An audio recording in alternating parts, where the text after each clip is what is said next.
Hello there. I put out a poll recently asking you guys which topic you would like to see a video on next, and the resounding answer was hunting and trapping.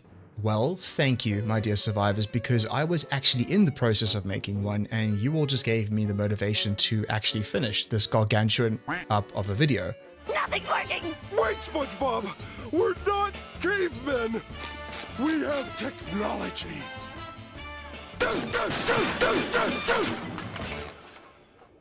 It didn't work. All jokes aside, this video is all about hunting and trapping. As with anything Build 42 related, some of the things that I say here may potentially change with future updates. And if I've missed anything, or if you have some more tips to share, you know where to put them.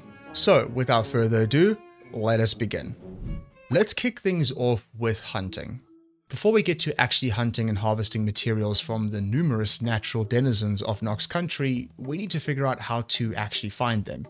At the time of recording this, animals follow predetermined paths that are randomly generated per world and won't change as time progresses in your playthrough.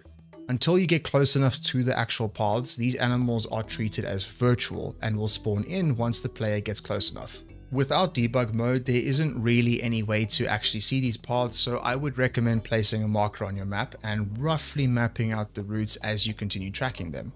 It will make it much easier when you return to the area in search of more prey.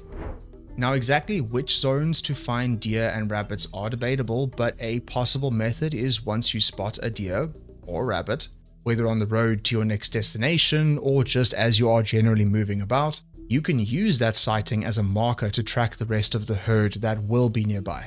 Aside from that, I have seen sightings of both deer and rabbits in deep forest zones as well, which would make sense as this is where deer most likely will be. But if you are ever unsure of which zone you are in, you can check this by using the search mode and hovering over the panel. This will tell you exactly where you are. Once you've stumbled across an area where your chosen prey is, you will be able to come across various breadcrumbs that will act as clues to where they are and which direction their route will take them.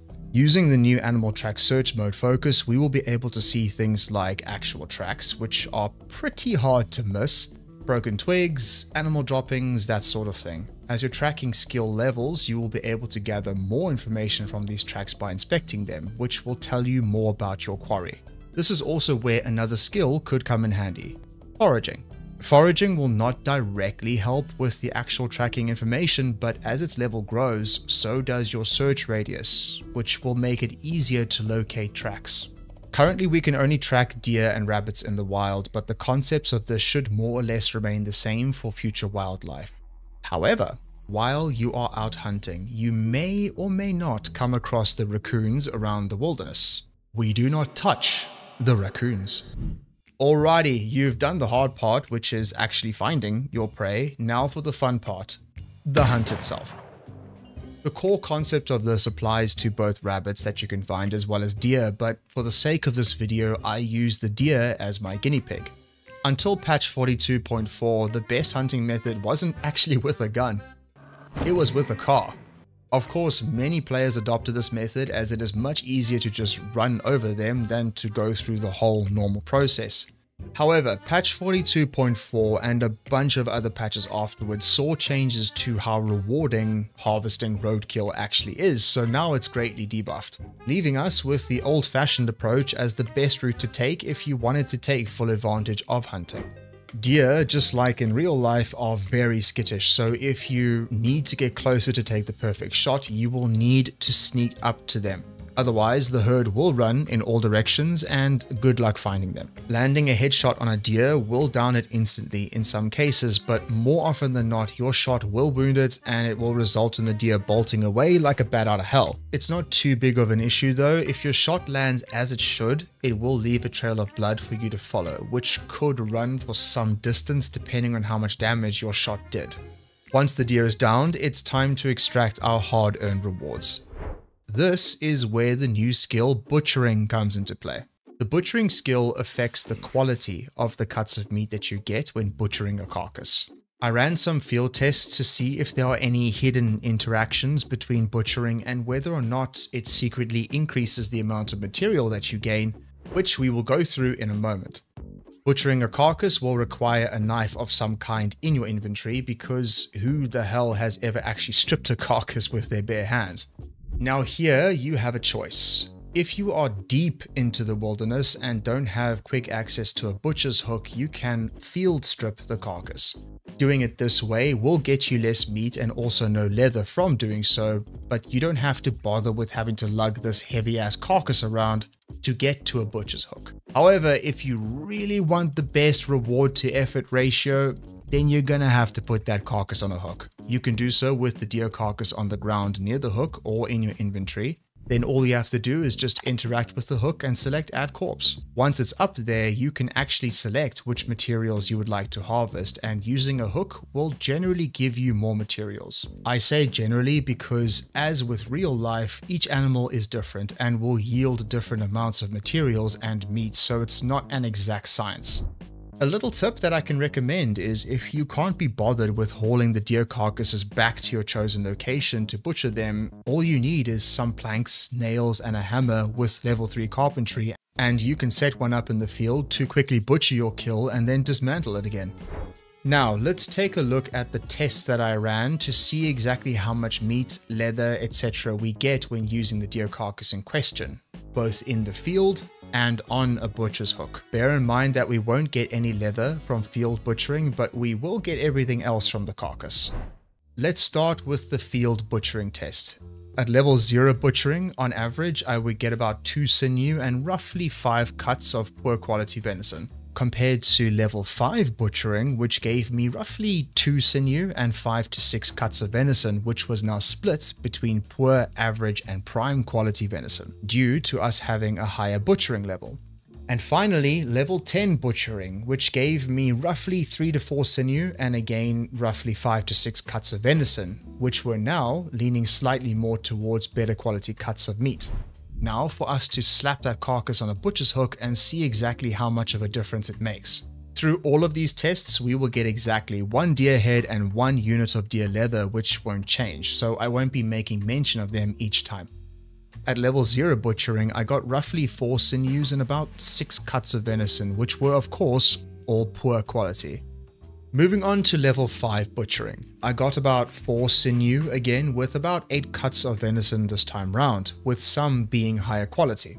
And finally level 10 butchering, which gave me roughly 5 to 7 sinew and about 10 to 11 cuts of venison, which leaned more towards the better quality cuts instead of just poor quality. For the butchering skill test, I performed it on multiple deers at a time to make sure that it wasn't the butchering skill that was influencing the amount of materials that we were gathering. At the end of all of this, honestly, it seems to me that it comes down to just how healthy and how mature your kill is, as all of them yielded different materials each time. There's one other skill that I want to talk about before we move on, and that is animal care. Both butchering and animal care are tagged as farming skills. However, animal care states that it increases the amount of resources harvested from an animal. I feel this is an ambiguous statement because there's no distinction between whether it is referencing a farm animal or wildlife. So to sate my curiosity, I ran a quick test to see if that is the case. In both of these, I had the carcass on a butcher's hook and had 0 points in butchering. But as you can see, it doesn't really make any difference to hunted game, with the materials being pretty much the same as before. So if you want to focus heavily on hunting, don't be fooled, as animal care will not help you much. Alrighty, now that we know how to hunt and find some food for ourselves, let's move on to the more passive form of hunting, trapping. Trapping hasn't changed much, if at all, since Build 42 was released back in December 2024. It was a great way to add some extra variety into your diet and also ensured a fairly solid food supply. But it's definitely best used as a supplement to other means of feeding your character, like planting crops in the long term for the appropriate bait or hunting bigger game, etc. As you begin to get into trapping, the types of animals you can catch vary from squirrels to birds and so on, but the main animals we are aiming for here are, of course, rabbits. From a trapping point of view, rabbit meat will be your best source of food from this whole ordeal. This table from the wiki shows us what the requirements are for each trap. I double checked these in game, and at the moment, the traps are for the most part the same. except some of them need a hammer now. It's also important to note that unless you started the game with the park ranger occupation or picked either the hunter or the hiker positive traits, you will need to find the respective magazine in order to construct the respective trap. Another important thing to note is that, at least for the moment, the rabbits and the other small animals that you can catch in your traps are not the same ones as the ones roaming the wilderness around you. They are separate systems, so it doesn't matter if you place the traps away from an animal's migratory path on the map or on it. I feel this is likely to change in the future though, but most probably will be this way for a while. What does matter is where you place it, as in which zone, and you can see this by using the search mode and hovering over the foraging window. Here are the zone weightings towards each animal type, as you can see in this table. On top of the zone weightings, we also have a large amount of baits to choose from. For simplicity's sake, here is the table showing the bait weightings for each animal. Taking into account that our prized catch will be rabbits, the best baits for them will be carrots, unsurprisingly, and cabbages, as shown here. However, with the newly added seasonal growth for crops, it may take you some time before you can actually get your hands on these. For the early game, you can forage around and hope to come across some apples in the wilderness. That could also work well. But remember that your bait will need to be fresh for it to work, so keep that in mind. Otherwise, you will be wasting your time. Your traps also need to be a fair distance from your character, which is at least 75 tiles, according to the wiki. One means of figuring this out is just to use the walk to feature and then literally count out 75 steps. Although I would recommend you going even further than 75 to avoid you wandering into its radius. If your character is within that 75 tile distance, the traps will not trigger. In a nutshell, the game ticks every in-game hour to find the answer to a number of questions, which includes things like, is the trap baited, or is the animal in the right zone to be caught, etc., to determine if you have a chance of catching something in the trap. If you are near the trap at all, the game will not attempt to answer these questions, so don't put the trap right outside your doors. This means that if you are aiming to lean a little more on trapping to make it a bit more worthwhile, you're going to have to set up quite a number of traps, of which you will need to periodically rotate between them to see if they've caught anything. So trapping could result in a bit of legwork if you are unlucky enough not to catch something. Also bear in mind that animals caught in traps can attract the zombies that are nearby, which will damage the trap and your kill within. So for the baby survivors out there, or if you just need a real quick refresher, let's quickly go through how to trap. Step 1, make trap. Step 2, place trap in correct zone and slap in the bait. If you are going for rabbits specifically, don't forget that some baits have better chances to successfully trap than others. Step 3, waddle away and wait. Step 4, check in on trap and retrieve the trapped animal. Step 5, profit. It's a very uncomplicated process, as you can see. But this covers pretty much everything one would need to know about trapping, and if you do need more in-depth information, the wiki has everything that you need to know. But there is one point that I would have to mention. Even though the animals that we can hunt and the animals we can trap are two separate things, catching rabbits will now catch them alive.